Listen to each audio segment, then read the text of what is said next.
So yeah, this is one of my guys. Yeah. Can-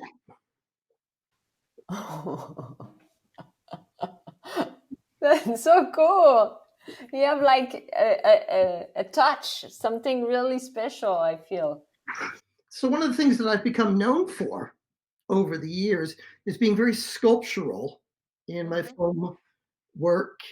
And I'm also sort of known for having a very seamless look on my puppets.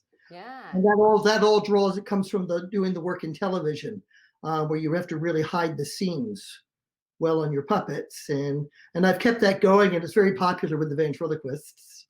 Yeah, because they are like mostly they have big giant camera going towards them during Right, the show, right. so it's important to have a slick puppet. That's great. Yeah, so that I've been doing a lot of that kind of stuff.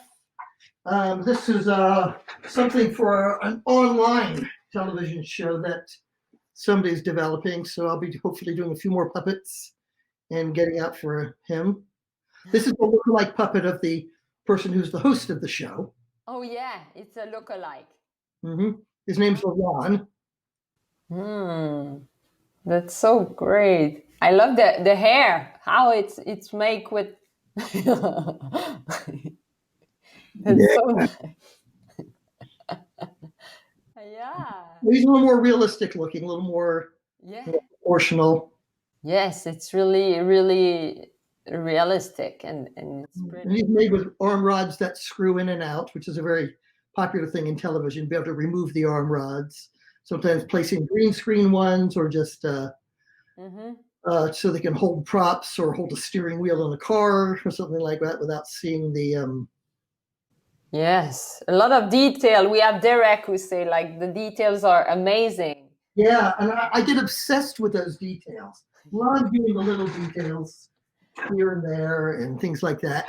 And then the other thing I've been known for lately is I developed a blinking eye mechanism for puppets that's controlled inside the puppet with no external controllers. Here's something that I'm working on right now.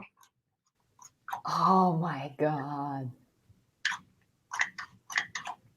And it took me a lot of years to develop this mechanism, but I'm very happy with it.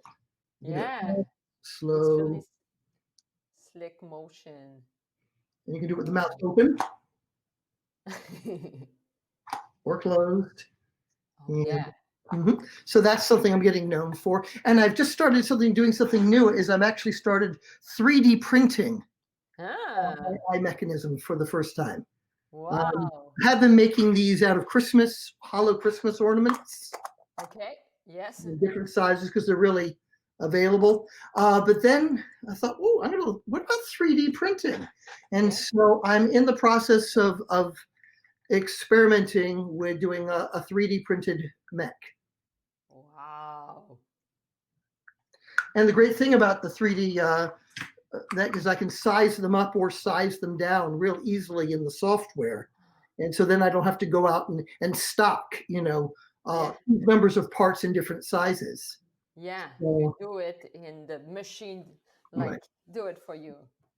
So far I've made one puppet with the 3D printed mech, and I'm going to keep working on that and getting that perfected a little more. But it was really important for me to control it inside. When I would do television puppetry, I used to rig up my mechanisms with a cable, and another puppeteer would control the eye mechanism. This is a puppet back here that I did for a children's television show. Oh gosh! Yeah, with the now, he's made of latex. And so the eyes were controlled by another puppeteer, and I would use these cable mechanisms. Oh, wow. Look at this. And the thing with the cable mechanisms, they work great, but for someone like a ventriloquist on stage, they don't want to see this. They don't want to have that showing up. No. And the other thing with cable mechanisms, they're great when they're new, but once the cables start to get kinked and things like that, not so good. No.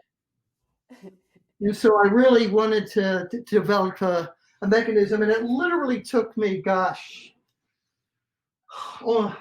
almost 20 years to get it. And now I'm just having a blast. That's a lot of details, and it's a Einstein right there. We have him Mhm. talking. Yeah, so he sat up on a bookshelf and dispatched wisdom on this show. So one person doing the puppetry and somebody else doing the eye mechanism controls. And Yeah. I made a puppet for Darcy Lynn, the singing ventriloquist, this year. And this was the prototype of the puppet that I made for her. I did some Yeah. stylistic changes to make it look a little younger, but this is an early version of that mech as well. Wow. Yeah, Something it's we're like doing her one number. island too. It's online with this puppet. It's kind of a Justin Bieber Yeah. character. Yeah, she's calling him Ivan, and so the version that she's doing is a little hipper and stuff. We gave him some hair, but this was just for me because it was still early on when I was doing the mechanism just to get it down. But I wanted to be able, when you sing, it'd be like la, be able to close the mouth. Yeah. So many times when people do mechanisms, the puppeteer has to stop their performance to do the mechanism. So I wanted it integrated so you could keep talking and doing all these other things and not have to stop the puppet and do it. Yeah. That's yeah. Ooh, that's so cool. It's working so well. Yeah, so it's been a lot of fun. And I just pick, I used to read so many different things about how to do mechanisms. And then about 3 years ago, it finally all came together. And I have all throughout my shop, I just kept all the prototypes. And when I finally got it working, it's like, oh my gosh. And I was like doing a little happy dance in my studio. And